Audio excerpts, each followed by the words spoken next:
ঋণের বোঝা টানতে টানতে ক্লান্ত হয়ে পড়েছিলেন রাজশাহীর পবা উপজেলার বামনশিকর গ্রামের মিনারুল ইসলাম। তাই স্ত্রী মনিরা খাতুন, ছেলে মাহিম ও মেয়ে মিথিলাকে হত্যার পর নিজেই আত্মহত্যা করেন।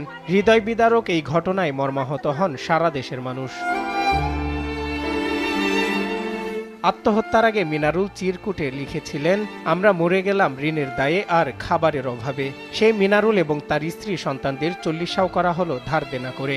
এতে খরচ হয় প্রায় $1,00,000। তবে জমি বিক্রি করে এই ঋণ শোধ করবেন বলে জানিয়েছেন মিনারুলের বাবা রুস্তুম আলী। এই 40 খেতে অংশ নেন দূর দূরান্ত থেকে আসা আত্মীয় স্বজন সহ পুরো গ্রামের মানুষ। আয়োজন করা হয় বাড়ির সামনে এবং পেছনে 2টি প্যান্ডেল করে। খাবারের তালিকায় ছিল ভাতের সঙ্গে ডাল আর মাছের সঙ্গে মুড়িঘণ্ট। আর তা ঘুরে ঘুরে দেখছেন মিনারুলের বাবা রুস্তুম আলী।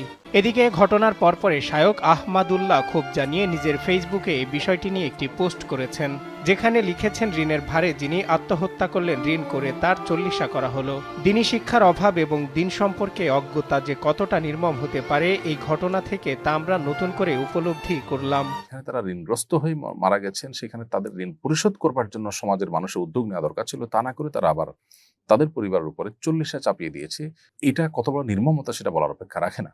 ধর্মের ভুল ব্যাখ্যা যদি সমাজে প্রতিষ্ঠিত হয়, তাহলে সেক্ষেত্রে মানুষ ক্ষতিগ্রস্ত হয়। এটা তার একটা উদাহরণ। যারা মুসলিম আছি তারা না বুঝে না জেনে ইসলামের নামে এ ধরনের বিদআতে লিপ্ত হচ্ছি এবং এর ফলশ্রুতিতে আমরা একদিকে গুনাহগার হচ্ছি, অপরদিকে অন্য মানুষের উপরে জুলুম চাপিয়ে দিচ্ছি।